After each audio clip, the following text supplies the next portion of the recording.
વંદે ગુજરાત.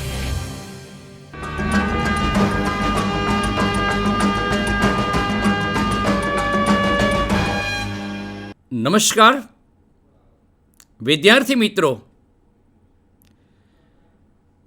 આપણા ગુજરાતી ભાષાના અભ્યાસક્રમમાં આ નવીન વિડીયોમાં ફરી એકવાર આપનું સ્વાગત કરું છું. મિત્રો, આપ જાણો છો કે આપણી પ્રથમ ભાષા એ આપણી માતૃભાષા છે અને ગુજરાતી આપણા માધ્યમિક શિક્ષણ બોર્ડે જેને 01 કોડ આપ્યો છે, એટલે કે આપણી આ ફર્સ્ટ લેંગ્વેજ અત્યારે આપણે ભણી રહ્યા છીએ. મિત્રો, ગુજરાતી સાહિત્યના મુખ્ય બે પ્રકાર છે. એક ગદ્ય સાહિત્ય સ્વરૂપ અને બીજું પદ્ય સાહિત્ય સ્વરૂપ. ગદ્ય સાહિત્ય સ્વરૂપમાં વાર્તા છે, નિબંધ છે, ક્યાંક ટૂંકી વાર્તા છે, લઘુકથા છે, એકાંકી છે કે પછી આત્મકથા ખંડ છે, નવલિકાઈ છે. તો ગુજરાતી ગદ્ય સાહિત્યના સ્વરૂપો આપણે શું જાણીએ છીએ, અને એ જ રીતે પદ્ય સાહિત્ય સ્વરૂપ વિવિધ પ્રકારના છે. જેમાં કાવ્ય સ્વરૂપની વાત કરીએ તો કોઈ જગ્યાએ સોનેટ છે, ગીત છે, ભજન છે, લોકગીત છે, ઉર્મી કાવ્ય છે, આયકુ પણ છે અને ખંડ કાવ્યો પણ છે. બાળ દોસ્તો, ગુજરાતી ભાષાના પદ્ય સાહિત્ય સ્વરૂપમાં આજે આપણે એક ગીત સાહિત્ય સ્વરૂપની ચર્ચા કરવા જઈ રહ્યા છીએ. ગીત સામાન્ય રીતે ગેય હોય છે અને બહુ સરસ રીતે ગાઈ શકાય, ઝીલી શકાય, આત્મા સાથે જેનું જોડાણ થઈ શકે અને વ્યક્તિની અંદર રહેલી ઉર્મિઓને વાચા આપતું ગીત આજે આપણે શીખવા, સાંભળવા અને મનન કરવા જઈ રહ્યા છીએ. મિત્રો, આપણા અભ્યાસક્રમમાં 15 નંબરની આ કૃતિ બોલીએ ના કંઈ, કવિ રાજેન્દ્ર શાહ. હવે કવિ રાજેન્દ્ર શાહનું નામ આવે એટલે સ્વાભાવિક છે કે આપણને એમ થાય કે આ જ્ઞાનપીઠ એવોર્ડ વિજેતા કવિ આજે આપણે સમજવાના છે એમના સાહિત્યના સ્વરૂપ દ્વારા. મિત્રો, કોઈ પણ કૃતિ અભ્યાસમાં આપણે અભ્યાસ અર્થે લઈ રહ્યા છીએ ત્યારે એના કવિ કે લેખકના પરિચય આપણા માટે ખૂબ જરૂરી છે. જ્યાં સુધી આપણે એના રચયિતાને ન જાણીએ, એ કવિનો પરિચય આપણને ન હોય તો કવિને આપણે પામી શકતા નથી. કવિની આકૃતિને આજે આપણે એના એક એક વિચારને, એની એક એક પંક્તિને આપણે ખૂબ સરળતાથી સમજવી છે. તો ચાલો, હું તમને કાવ્ય 15 બોલીએ ના કંઈ, જેના કવિ રાજેન્દ્ર શાહ. મિત્રો, રાજેન્દ્ર શાહના પરિચયમાં સૌ પહેલાં હું તમને એમ કહીશ કે આપણા ગુજરાતમાં આવેલું કપડવંજ, અને કપડવંજના તેઓ વતની હતા. 28 જાન્યુઆરી 1913 એમનો જન્મ થયો હતો. જેમની કૃતિ છે બોલીએ ના કાંઈ, ગીત સાહિત્ય પ્રકાર છે અને એમની જે શ્રુતિ કાવ્ય સંગ્રહ છે એમાંથી લેવામાં આવ્યું છે. એટલે સંદર્ભ તરીકે આપણે શ્રુતિ કાવ્યને મૂકીશું. મિત્રો, યાદ રાખીએ કે આપણા નવા પરિરૂપમાં, અભ્યાસક્રમના આ નવા પરિરૂપમાં હવે MCQ પ્રકારના પ્રશ્નો રહ્યા નથી. ત્યારે આપણે એક વાક્યના પ્રશ્નોના જવાબ આપવાના છે. તો એક વાક્યના પ્રશ્નોના જવાબમાં કવિના પરિચયને પણ આવરી લેવામાં આવ્યો છે, કવિ લેખકોની કૃતિઓને પણ આવરી લેવામાં આવી છે. તો કદાચ પરીક્ષક એવી પરીક્ષા પણ આપણી કરી શકે છે કે બોલીએ ના કંઈ આ કાવ્ય કવિના કયા સંદર્ભમાંથી લેવામાં આવ્યું છે. તો આપણે લખવું પડશે કે કવિના શ્રુતિ કાવ્ય સંગ્રહમાંથી આ કાવ્ય લેવામાં આવ્યું છે. કવિ રાજેન્દ્ર શાહનું પૂરું નામ શું છે? રાજેન્દ્ર કેશવલાલ શાહ. અને 28 જાન્યુઆરી 1993 કપડવંજ ખાતે એમનો જન્મ થયેલો. આવા કવિ જ્ઞાનપીઠ એવોર્ડ વિજેતા છે. મિત્રો, આપ સૌની જાણ સારું કે જ્ઞાનપીઠ એવોર્ડ લેખક પન્નાલાલ પટેલને મળ્યો છે એમની કૃતિ માનવીની ભવાઈ માટે, રઘુવીર ચૌધરીને સમગ્ર કવિતા સર્જન માટે, ધ્વનિ કાવ્ય સંગ્રહ ડૉક્ટર રાજેન્દ્ર શાહ અને નિશિત કાવ્ય સંગ્રહ માટે કવિ શ્રી ઉમાશંકર જોશીને આ જ્ઞાનપીઠ એવોર્ડ પ્રાપ્ત થયો છે. તો આપણા આવા જ્ઞાનપીઠ એવોર્ડ વિજેતા કવિનો પરિચય થોડોક વધારે જોઈએ. મિત્રો, રામ વૃંદાવાનીના ઉપનામે એમણે ઘણું લખ્યું છે. એટલે કે તખલ્લુસ નામ, એમનું ઉપનામ રામ વૃંદાવાની હતું. રાષ્ટ્રીયતા તો ભારતીય હતા અને સયાજીરાવ વિશ્વવિદ્યાલયમાં તેમણે શિક્ષણ પ્રાપ્ત કર્યું હતું. એટલે કે મહારાજા સયાજીરાવ વિશ્વવિદ્યાલયમાંથી અભ્યાસ પ્રાપ્ત કરીને 1947થી 2003 નોંધપાત્ર સર્જનો, ધ્વનિ કાવ્ય સંગ્રહ 1951માં, શાંત કોલાહલ 1962માં, વિષાદ ને સાદ આ એમની જાણીતી કૃતિઓ. અને કવિ રાજેન્દ્ર શાહ ને જ્યારે મિત્રો આપણે યાદ કરીએ છીએ ત્યારે કદાચ તમે નીચેના ધોરણોમાં આ કવિને ક્યાંક પામીને આવ્યા છો, જાણીને આવ્યા છો. આપણે પ્રાથમિક વિભાગમાં ગુજરાતી ભાષામાં એક કાવ્ય આવતું હતું કવિ રાજેન્દ્ર શાહનું, તમને યાદ અપાવો, તમને બી કદાચ યાદ હશે કે કુંજમાં કોયલ બોલતી એનો શેરીએ આવે સાત, હાલને આંબા વાડીએ હજુ પોરની તાજી યાદ, એ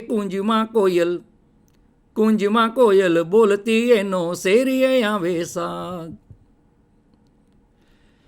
પાંદડું એ નહીં પેખીએ એવો ઝૂલતો એનો મોર, કોઈને મોટા મરવા અને કોઈને છે અંકોર.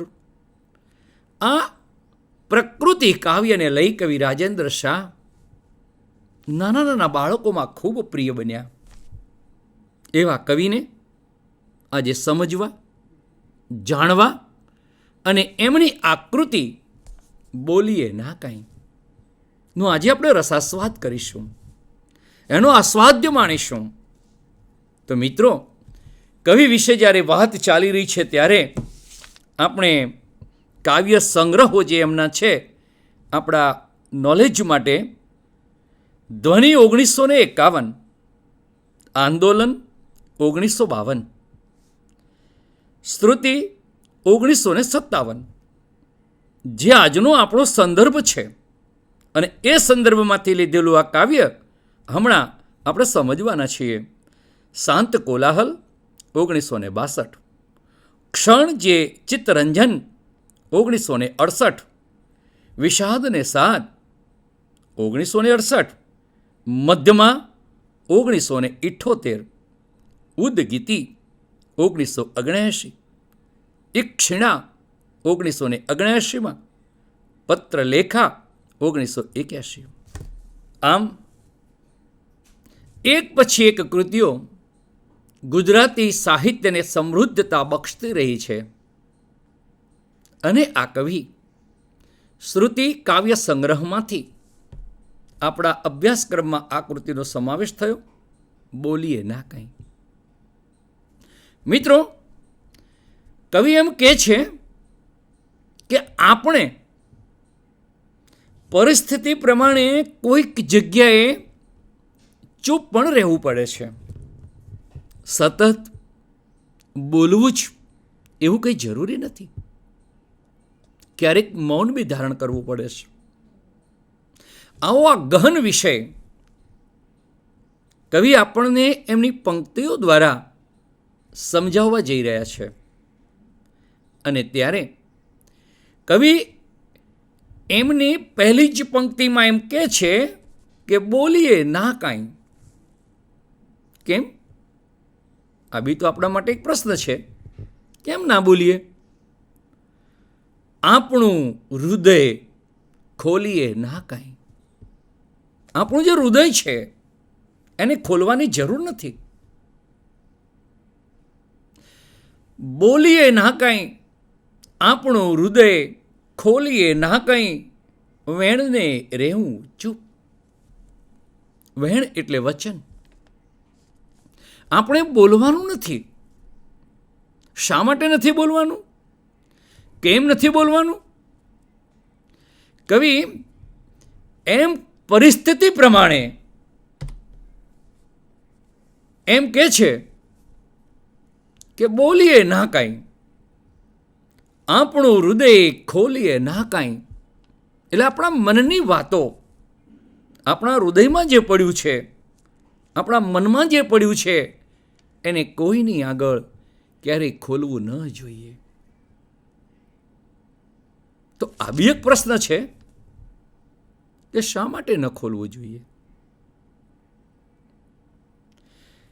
કવિ એમ કહે છે કે વેણને, વેણ એટલે વચન, બોલી અને ચૂપ રાખો.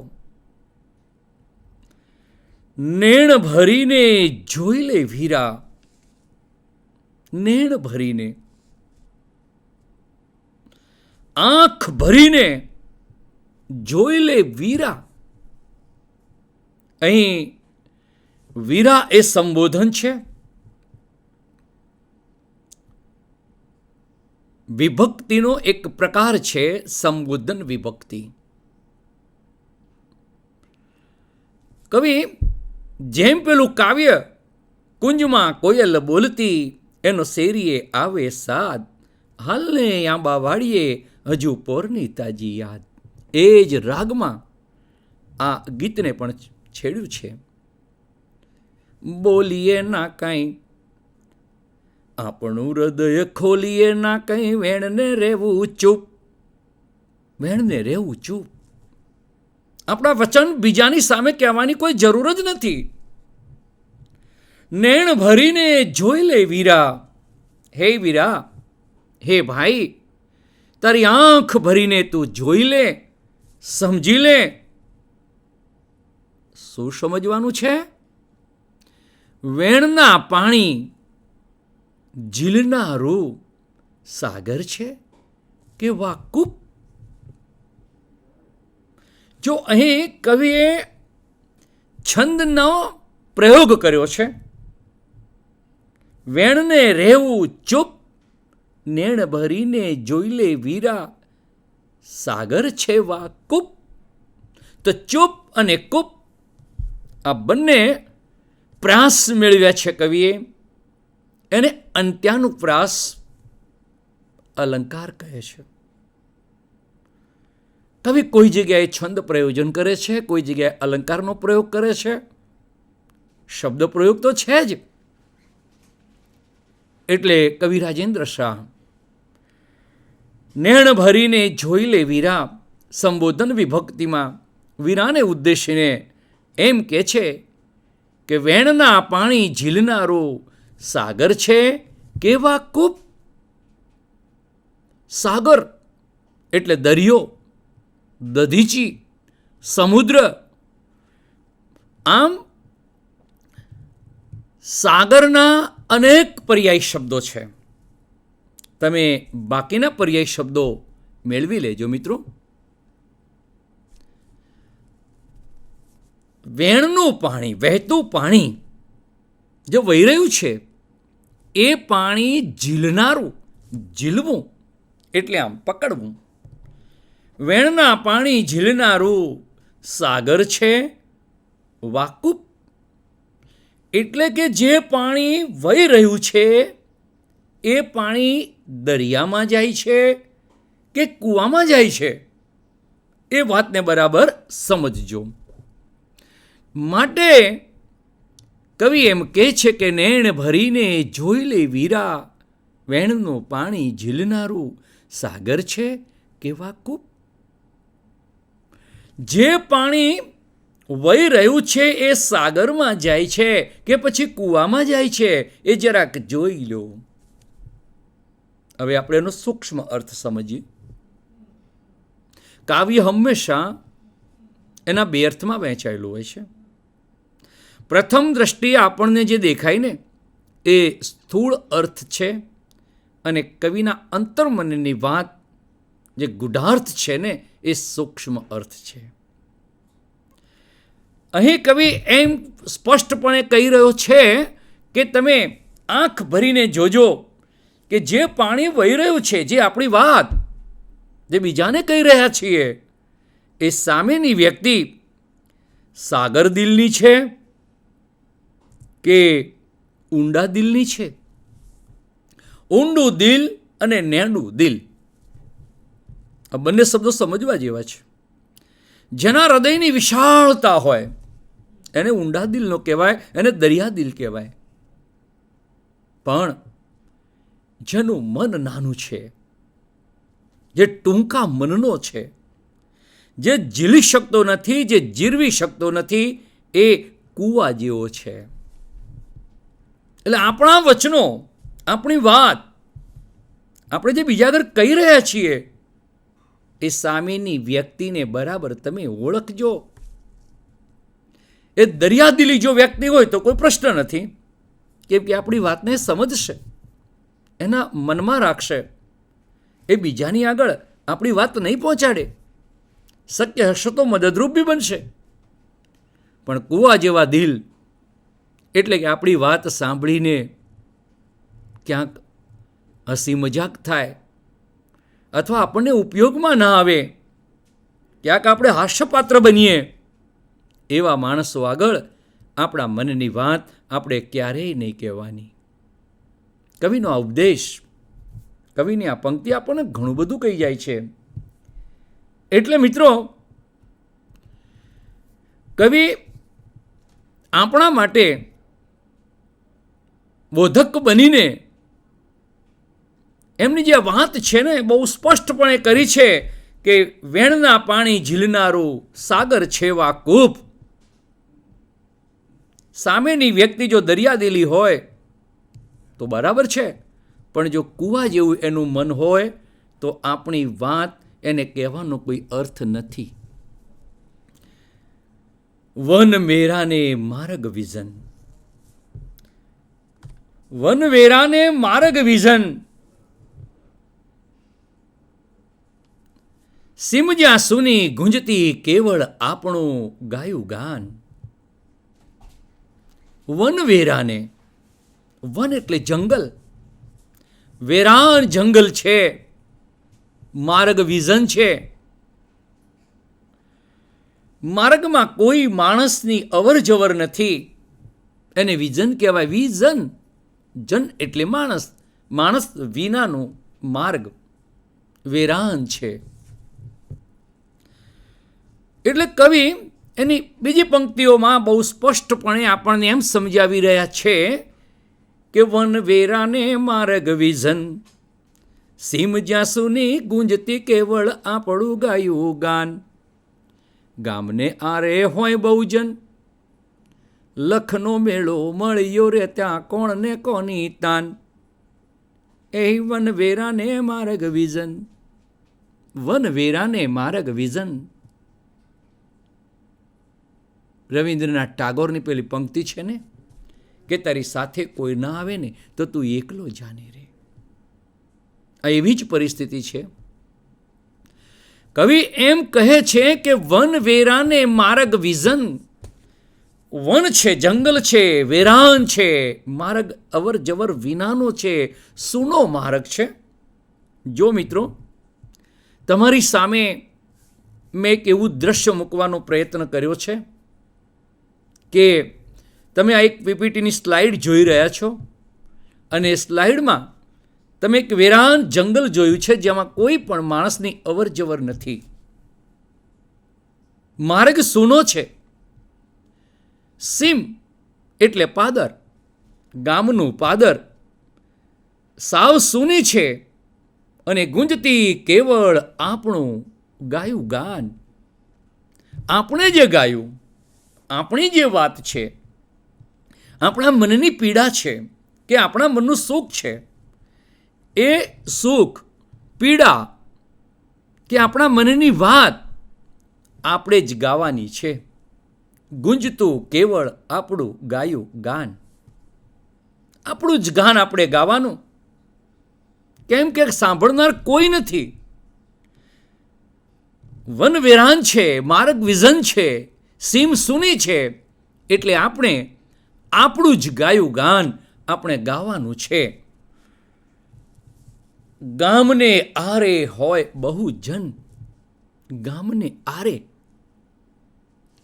ગામને સીમાડે બહુ જન, ઘણા બધા માણસો. મિત્રો, બાજુમાં મેં એક બીજું દ્રશ્ય તમારી સામે મૂકવાનો પ્રયત્ન કર્યો છે. એમાં જુઓ, ઘણા બધા માણસો છે. એક સીમ સૂની છે તો બીજી બાજુ ઘણા બધા માણસો છે.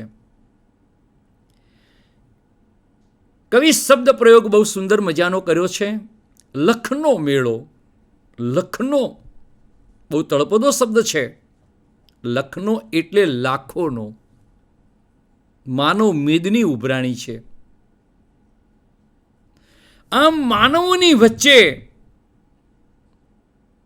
માણસ અટૂલો છે, એકલો છે. માણસના ટોળામાં ભાઈ માણસ ખોવાયો છે, મને કોઈ માણસ ગોતી દ્યો ને રે. આવી સુંદર પંક્તિઓ કવિઓએ ગાઈ છે કે માણસની મેદની હોય, માણસોના ટોળા હોય, માણસોના મેળા હોય. મેળો, મિત્રો, વ્યાકરણિક શબ્દની વાત જો તમને કરું તો મેળો એ સમૂહવાચક સંજ્ઞા છે. યાદ રાખજો, ગુજરાતી ભાષામાં જે સંજ્ઞાઓ છે અને જે સંજ્ઞાઓના પ્રકારો છે એ 6 પ્રકારો પૈકી મેળો શબ્દ સમૂહવાચક સંજ્ઞા બનશે. મેળો શબ્દમાં ઘણા બધા લોકો અપ્રત્યક્ષ રીતે આપણને પ્રત્યક્ષ થતા હોય છે. આવો કોઈ શબ્દ આપણે લઈએ અને એમાં ઘણા બધા માણસો દેખાતા હોય, એને સમૂહવાચક સંજ્ઞા કહે છે. મેળો છે, સભા છે, સર્કસ છે, ફેરી છે, લશ્કર, ટીમ, આવા શબ્દો સમૂહવાચક સંજ્ઞાના ગણાય. એટલે કવિએ કીધું ને, લખનો મેળો મળ્યો ત્યાં કોણને કોની તાન. લાખોની મેદનીમાં કોઈને કોઈની પડી નથી. દરેક પોતાની મસ્તીમાં મસ્ત છે. એટલે આ બંને વિરોધાભાસ ચિત્રો તમે જોઈ રહ્યા છો. એક સીમ સૂની છે તો બીજી બાજુ લખનો મેળો છે. લાખો લોકોની મેદની ઉભરાઈને તોય કોઈને કોઈની પડી જ નથી. દરેક પોતાની મસ્તીમાં મસ્ત બનીને નિજાનંદી છે. નિજાનંદી આનંદ કરી રહ્યો છે. અને આવી પરિસ્થિતિમાં આપણી વાત કોણ સાંભળવાનું છે? આપણી દુઃખભરી વાર્તા આપણા મનની ઉર્મિઓને કોઈ ઝીલી શકવાનું નથી.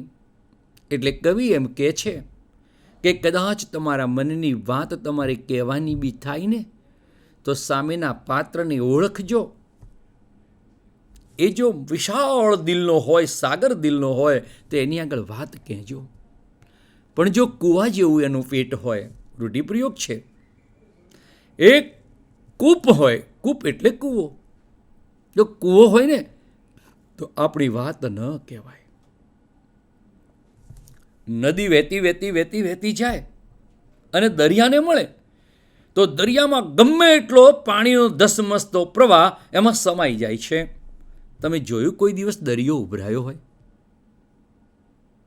પણ જો એ જ પ્રવાહ કૂવામાં વળે તો કૂવો ઉભરાઈ જાય છે. એટલે આ વાતને આપણે અહીં લાગુ પાડીએ છીએ કે વિશાળ દિલના માણસો કદી છલકાતા નથી અને નેહડા દિલના માણસો કદી વિશાળ બનતા નથી. માટે કવિએ બહુ સ્પષ્ટ રીતે આપણને ઉપદેશ આપ્યો છે કે વેણના પાણી ઝીલનારું સાગર છે વા કૂપ, નેણ ધરીને જોઈ લે વીરા, બોલીએ ના કોઈ, આપણું હૃદય ખોલીએ ના કોઈ, વેણને રહેવું ચૂપ. આવી પરિસ્થિતિમાં આપણે ચૂપ રહેવાનું કવિએ કહ્યું છે. વન વેરાને માર્ગ વિઝન, સીમ જ્યાં સુની ગુંજતું કેવળ આપણું ગાયું ગાન, ગામને આરે હોય બહુ જન, લખનો મેળો મળ્યો રે ત્યાં કોણને કોની તાન. લાખો લોકોની મેદની ઉભરાઈ હોય ત્યાં કોઈને કોઈની પડી નથી. હવે કવિ આગળ વધે છે અને કવિ એમ કહે છે કે તારલીયો અંધકાર કે ઓઢી રણનો દારૂણ ધોપ, તારલીયો અંધકાર કે ઓઢી રણનો દારૂણ ધોપ. તારા મઢી રાત હોય, અંધારી રાત છે, તારા ટમટમે છે.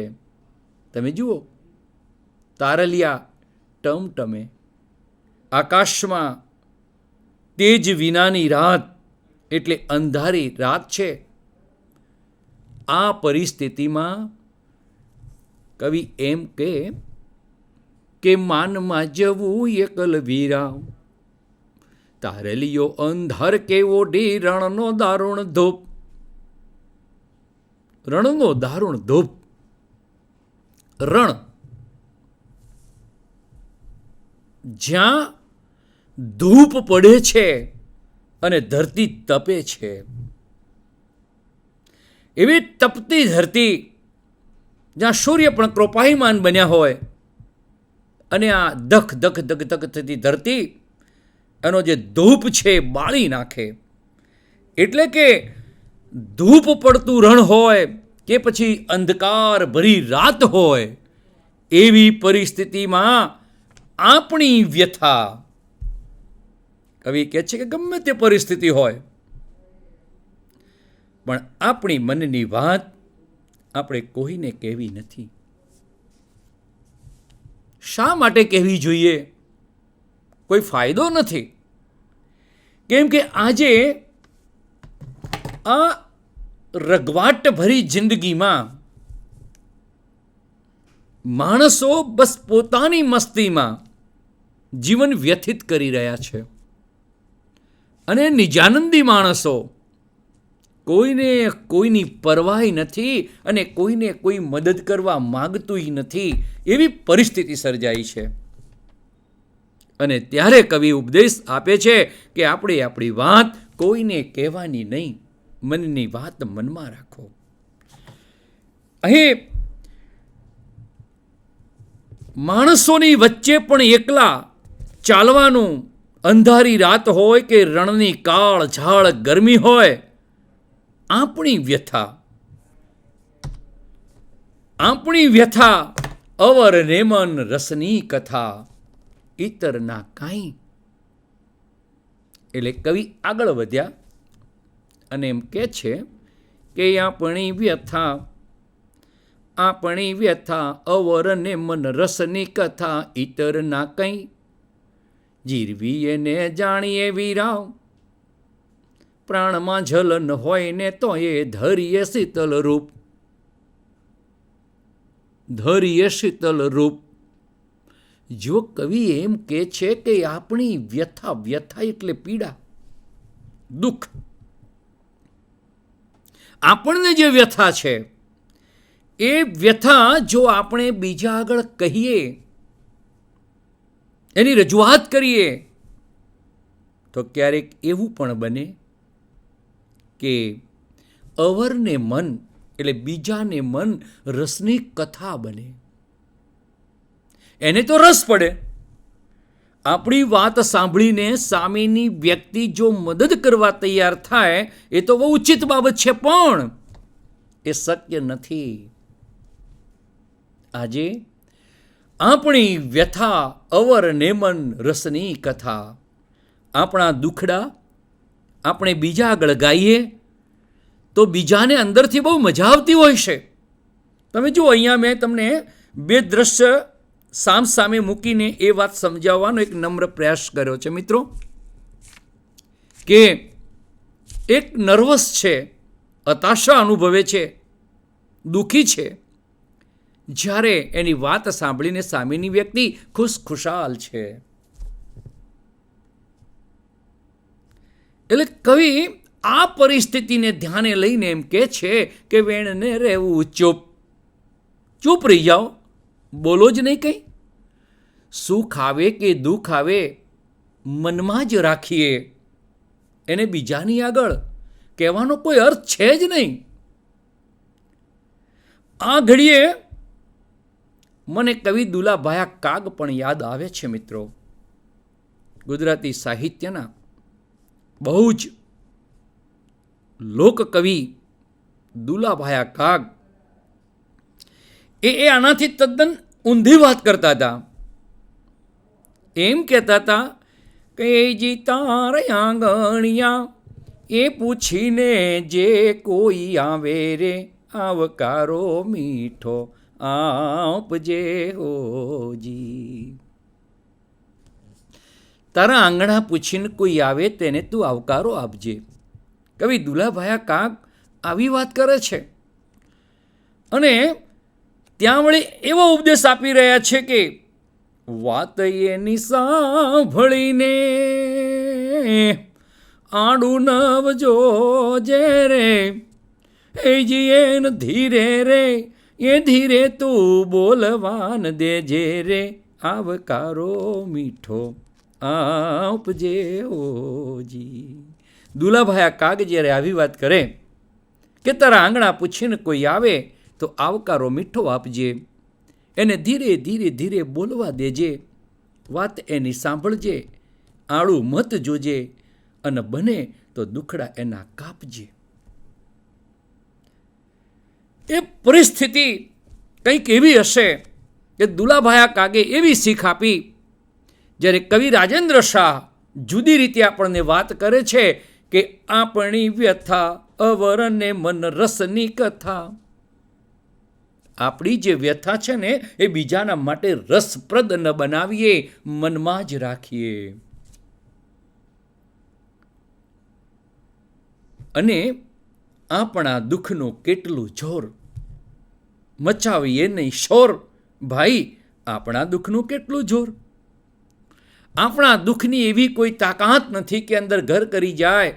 સુખ પછી દુઃખ ને દુઃખ પછી સુખ, એ તો ઈશ્વરે ઘડ્યા છે, એ જવાનું જ છે.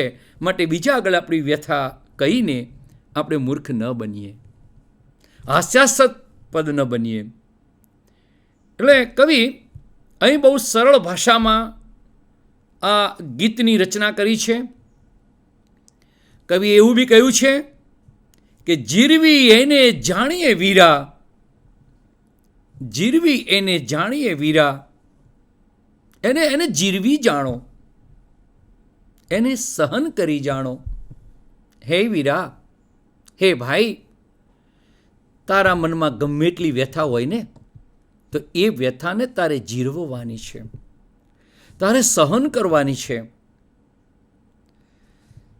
તારા મનમાં ગમે તેટલા દુઃખોની આંધી ઉઠી હોય, એટલે કે તું મનમાં ગમે એટલો પીડિત હોય, પણ છતાં તારા ચહેરા ઉપર, તારા મોઢા ઉપર સ્મિત વિરાતું રહે ને, એવી કવિની અપેક્ષા છે. એટલે તો કવિએ છેલ્લી પંક્તિમાં બહુ સરસ વાત કરી. પ્રાણમાં જલન હોય ને તો એ ધારીએ શીતલ રૂપ. પ્રાણમાં જલન હોય, અંદરથી સળગતા હોવા છતાં બહાર તો સ્મિત વેરવાનું છે. આપણને દુઃખ છે એવું લોકો આગળ શા માટે બતાવવું જોઈએ? કોઈ ફાયદો ખરો? કોઈ ફાયદો નહીં. કોઈ મદદ કરવાનું જ નથી. કેમ કે બધા જ આજે કૂપ છે, સાગર નથી. એટલે નેણ ભરીને જોઈ લે વીરા, સાગર છેવા કૂપ. બધા સામેની વ્યક્તિને બરાબર પહેલા ઓળખી લો. મિત્રો, હું તમારું જ ઉદાહરણ આપું કે આજે આપણે ધોરણ 10માં અભ્યાસ કરી રહ્યા છીએ. તમારે પણ મિત્રો છે, છોકરીઓ છે, તેમને બહેનપણીઓ છે. તો કેટલીક બહેનપણીઓ મદદ કરતી હશે, તો કેટલીક ક્યાંક આપણી હાંસી બી ઉડાવતી હશે. આવું મિત્રોમાં પણ છે. તો અત્યારથી જ તમે એવી દ્રષ્ટિ કેળવો કે સામેની વ્યક્તિને ઓળખતા શીખો. માણસ પારખું બનો. માણસને ઓળખી લો કે સામેની વ્યક્તિ આપણી વાત સાંભળીને આપણા દુઃખમાં વધારો કરે એમ છે કે આપણને મદદરૂપ થાય એમ છે. જો વધારો કરનાર લાગે તો આપણી વ્યથા આપણે કોઈ દિવસ ક્યારેય નહીં કહેવાની, મનમાં જ ભરી પીવાનું, મૌન ધારણ કરી દેવાનું, વેણને રહેવું ચૂપ, બોલવું જ નહીં. એટલે તો કવિ વારંવાર ધ્રુવ પંક્તિમાં કહે છે ને, બોલીએ ના કોઈ, બોલીએ જ ના કંઈ, બોલવાનું જ નહીં. બોલીએ તો આપણે મજાકના પાત્ર બનીએ ને. એટલે કવિ શ્રી રાજેન્દ્ર પ્રસાદ આપણને આ કાવ્ય દ્વારા એક સરસ ઉપદેશ આપે છે અને એક સરસ મજાની જીવન જીવવાની રીત, જીવન જીવવાની કળા આપણને શીખવી જાય છે. મિત્રો, શિક્ષણના બે અર્થ છે. એક શિક્ષણ આપણને પરીક્ષાલક્ષી બનાવે છે, તો બીજું શિક્ષણ આપણને જીવનલક્ષી બનાવે છે. એમાંય ભાષા એ તો જીવન જીવવાની કળા છે. ભાષામાં રહેલા એકમો, એના મૂલ્યો જો આપણે સ્વીકારીએ અને જીવનમાં ઉતારીએ તો દોસ્તો જીવનલક્ષી ભાથું આપણને આ કૃતિઓમાંથી પ્રાપ્ત થાય છે. કોઈ પણ કૃતિનો વિડીયો માત્ર આપણે જોવા ખાતર ન જોઈએ, સાંભળવા ખાતર ન સાંભળીએ, પણ પરીક્ષામાં આપણને કેટલો ઉપયોગી આવશે અને સાથે સાથે જીવનમાં કેટલો ઉપયોગી આવશે ને, એ પણ આપણે ભણવું જોઈએ. શિક્ષણ ઔપચારિક અને અનૌપચારિક એમ બે પ્રકારે થઈ રહ્યું છે. પરીક્ષાની તૈયારી કરીએ છીએ એ ઔપચારિક છે, અને જીવન જીવવાની જે કળા પ્રાપ્ત કરીએ છીએ ને, એ અનૌપચારિક શિક્ષણ છે. જો આ કૃતિમાંથી, આ ગીતમાંથી આપણે કંઈ પ્રાપ્ત કરી શક્યા હોય તો સમજવાનું કે આપણે નીતિ શિક્ષણ પ્રાપ્ત કર્યું છે, જીવન જીવવાનો ધ્યેય પ્રાપ્ત થયો છે. અને કવિના મનની આ વાત આપણા સુધી પહોંચે, એ કાવ્યનો રસાસ્વાદ આપણે માણી શકીએ, જાણી શકીએ અને જીવનમાં ઉતારી શકીએ. માટે આ કવિ રાજેન્દ્ર શાહનું આ કાવ્ય બોલીએ ના કંઈ નખશીખ ઉપદેશાત્મક છે. સંબોધન વિભક્તિમાં રચાયેલું આ કાવ્ય બહુ સુંદર મજાની વાત કવિ અહીં મૂકી છે, સરળ ભાષામાં મૂકી છે, સરળ પંક્તિઓમાં મૂકી છે, ગેય છે. માટે આપણે એનો ઊંડાણપૂર્વક અભ્યાસ કરીશું. મિત્રો, વ્યાકરણલક્ષી વાત કરું તો આ કાવ્યમાં આવતું વ્યાકરણ એ પણ આપણે નજરઅંદાજ ન કરીએ, કેમ કે આખરે તો આપણે પરીક્ષા આપવાની છે. તો પરીક્ષાલક્ષી બી થોડીક વાત કરીએ. ધ્યાન આપજો, અહીં આમાં આવતા એક વાક્યના જવાબમાં પરીક્ષક એવા પણ પ્રશ્નો આપણને પૂછી શકે, કવિ વાણી સંદર્ભે શું કહે છે? તો મિત્રો, આપણો જવાબ હોવો જોઈએ, કવિ વાણી સંદર્ભે ચૂપ રહેવાનું કહે છે. ઉપરાંત વહેણના પાણી ઝીલનાર શબ્દો દ્વારા કવિ કોની વાત કરે છે? કવિ આમાં સંવાદદાતાની વાત કરે છે. સંવાદદાતા જે સંવાદ કરે છે એની વાત કરે છે. વેણના પાણી ઝીલનારું, એમાં કવિ સાગર અને કૂપ, આ પંક્તિમાં સાગર શબ્દનો શું અર્થ દર્શાવે છે?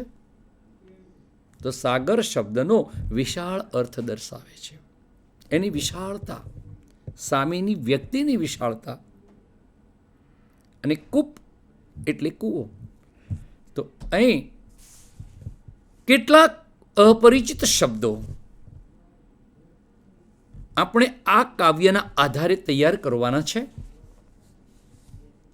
આપણી જાણ સારું, વેણ એટલે વચન, નેણ, નેણ ભરીને નેણ શબ્દ આવ્યો ને, નેણ એટલે નયન, નેત્ર અને લોચન. વા એટલે વાયુ, પવન. કૂપ, કૂપ એટલે કૂવો. આ સમાન અર્થ પર્યાયવાચી શબ્દો આપણે જેટલા બી તૈયાર કરીએ એટલું આપણું શબ્દ ભંડોળ વધે. અને શબ્દ ભંડોળ વધે એટલે ભાષાની સમૃદ્ધિ વધે, આપણી અભિવ્યક્તિ ખીલે. અને ભાષાનું કામ છે અભિવ્યક્તિ ખીલવવાનું. ભાષા શિક્ષકનું કામ છે અભિવ્યક્તિ ખીલવવાનું. પણ આ અભિવ્યક્તિ તમારી ખીલે એ માટે હું તમને અત્યારે અહીંથી એક સજેશન કરું છું કે બને એટલા પર્યાયવાચી શબ્દોની તમે તૈયારી કરજો. માનો કે વ્યથા શબ્દ આવ્યો તો પીડા, દુઃખ, કષ્ટ, આવા શબ્દોની તમે એક નામાવલી બનાવજો. ઈતર, ઈતર, ઈતર એટલે બીજું. અન્ય, વિઝન, આપણે શરૂઆતની પંક્તિમાં જાણ્યું, માર્ગ વિઝન. માર્ગ એટલે માર્ગ અને વિઝન એટલે માણસ વિનાનું. વેરાન, આરે એટલે છેડે, પાદરે, આરો એટલે એમ કિનારો આવી ગયો, એમ સીમા આવી ગઈ, સીમ આવી ગઈ એટલે આરે એટલે પાદરે. દારૂણ, ભયાનક, વિકરાળ. દારૂણ ધૂપ, ધૂપ એટલે તડકો. રણમાં દારૂણ ધૂપ, કવિએ આ શબ્દ પ્રયોગ કર્યો એટલે કે વન વગડાની અંદર ભયાનક વિકરાળ તડકો હતો. અવર, અવર નેમન રસની કથા. અવર એટલે બીજું, અન્ય, જે આપણે નથી તે સામેનો. અવર. અને લખનો મેળો એટલે લાખો માણસોની મેદની સમૂહ, ટોળું.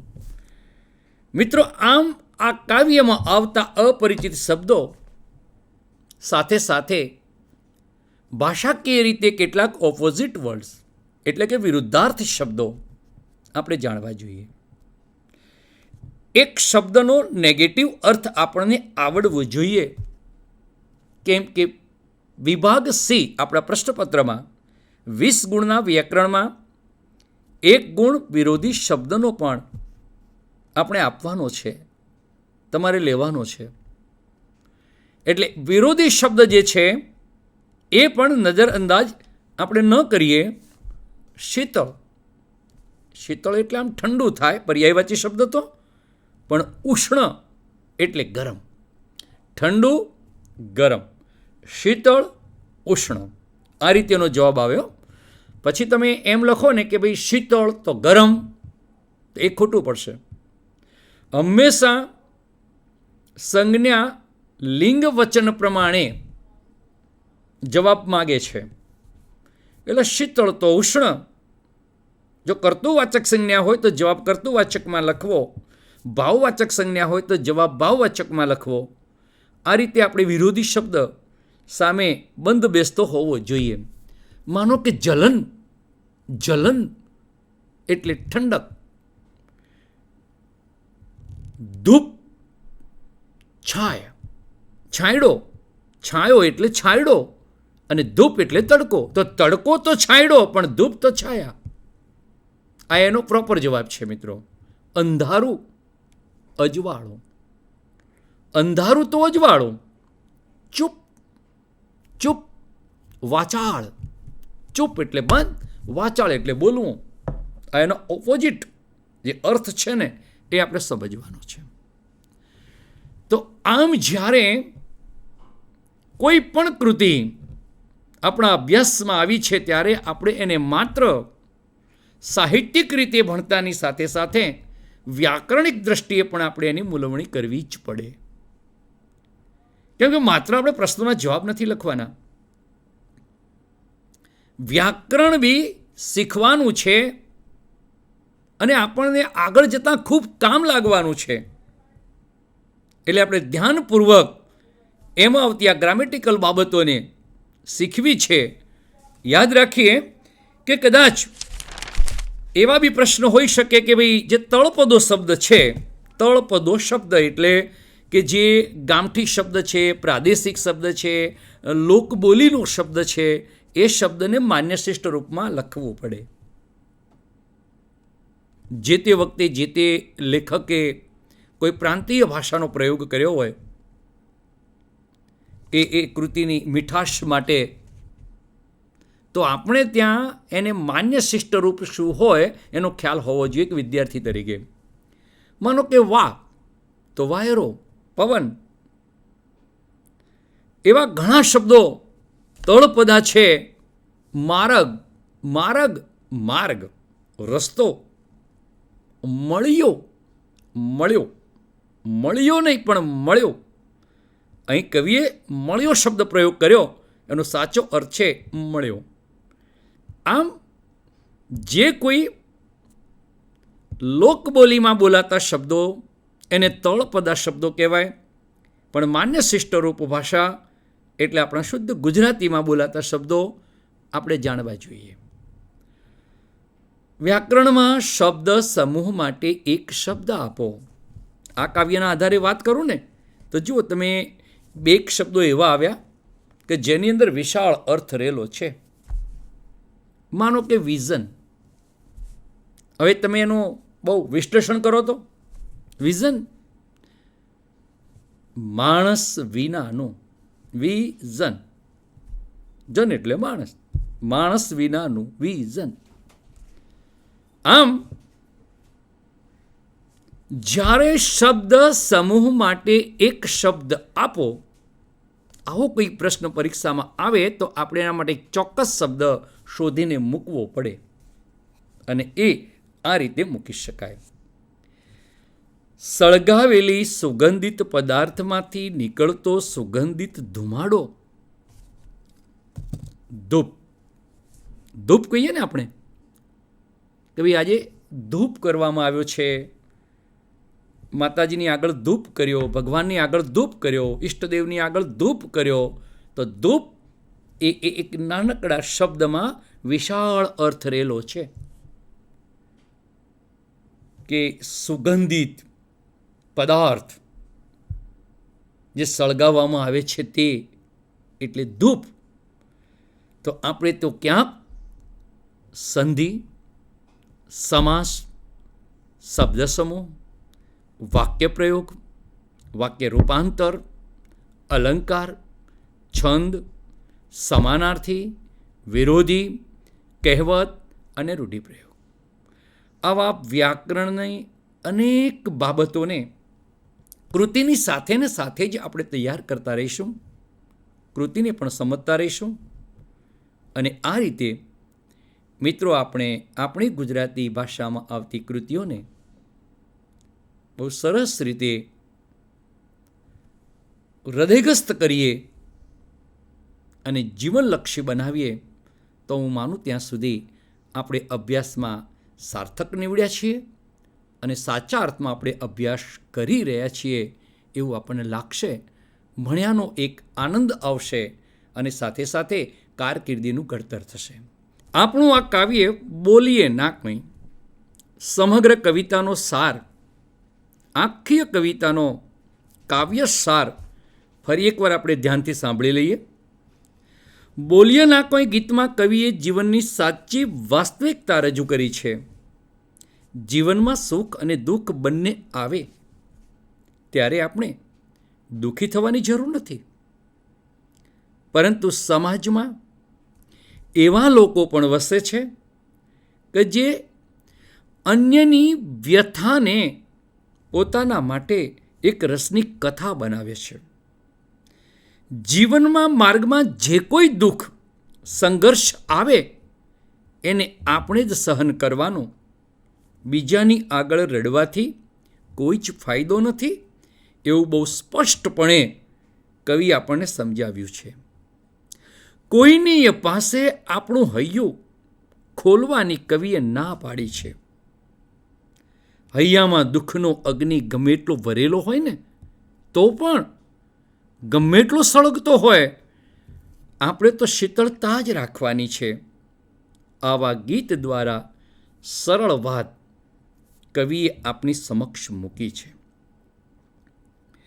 જાજુ કશું બોલવું નહીં, આપણે દુઃખ દર્દ સહીને વાણીને ચૂપ રાખવાની છે. શા માટે બોલીએ? જ્યાં કોઈ ફાયદો જ ન થવાનો હોય, આપણને કોઈ મદદ જ કરવાનું ન હોય. અને સમાજ અત્યારે એક એવી પરિસ્થિતિ આવીને ઊભો છે કે આપણે જો કદાચ આપણી વ્યથા કહી બી દઈએ ને તો મનમાં ને મનમાં એ ખુશ થશે. દુઃખી થવાની જગ્યાએ, સહાનુભૂતિ આપવાની જગ્યાએ, મદદ કરવાની જગ્યાએ એ મનમાં ને મનમાં હરખાતો જાય છે. અને એટલે જ તો કવિએ એમ કહ્યું છે કે ચૂપ રહેવું એ જ એ બહુ જ સરસ, સાચો અને સચોટ માર્ગ છે. એટલે કવિ આપણને એની આ કાવ્ય શૈલી દ્વારા વન તરફનો માર્ગ તો વિઝન છે, સીમ સૂની છે, જ્યાં આપણું ગાયેલું ગાન ગુંજવાનું. ભલે ને ગામને પાદર લાખો માણસો હોય, પણ એ માણસોના ટોળામાં આપણું સાંભળનાર કોઈ નથી. કારણ કે અત્યારે બધાને બસ પોતાની જ જિંદગીની પડી છે. તમે જુઓ, ક્યારેક કદે જો મુંબઈ તમે ગયા હોય મિત્રો, તો મુંબઈની નગરી એટલે એવી નગરી છે કે કદાચ દોડતા દોડતા દોડતા વચ્ચે કોઈ માણસ બી આવી જાય ને તો એને પાડી દે. કારણ કે એમને ટ્રેન પકડવાની છે, એમનું કોઈ એક જ લક્ષ્ય છે, રસ્તામાં આવતા માણસો એમના માટે કશું જ નથી. એટલે આવી આ દોડભરી જિંદગીમાં કોઈને કોઈની પડી નથી ને એટલે જ કવિ એમ કહે છે કે આપણે ચૂપ રહેવું જોઈએ. મનમાં આપણા દુઃખને આપણે સહન કરવાનું અગરબત્તીની જેમ. અગરબત્તી પોતે બળી સુગંધ દે બીજાને, સાધુ સંતો અન્યને સુખિયા કરે. પોતે બળીને બીજાને સુગંધ આપે છે એ અગરબત્તી. આપણે અગરબત્તીની જેમ જિંદગી જીવવી પડશે. એટલે કવિ આપણને આ એના કાવ્ય દ્વારા આપણને જે ઉપદેશ આપ્યો છે એ ખૂબ સુંદર વાત જો આપણે સમજી લઈએ, જીવનમાં ઉતારી લઈએ તો કદાચ આ કવિની લખેલી રચના સાર્થક થશે અને આપણને જીવનમાં ખૂબ ઉપયોગી બનશે. માટે આપણે સૌએ આ કવિતાને ફરી એકવાર ગાવાની છે, એને સમજવાની છે અભ્યાસની દૃષ્ટિએ અને જીવનની દૃષ્ટિએ. તો આપણે એ રીતે આ ગીતને આપણે ગાવું છે. તો મિત્રો, આ આપણું પાઠ્યપુસ્તકમાં રાજેન્દ્ર શાહનું આ ગીત તમે ગાજો. તમને ખૂબ ગમશે, મજા આવશે અને આનંદ સાથે આ વાત તમે તમારા મિત્રોને પણ શેર કરજો. તો આ સાથે આપણે આ કાવ્યને અહીં પૂર્ણ કરીએ છીએ. ધન્યવાદ.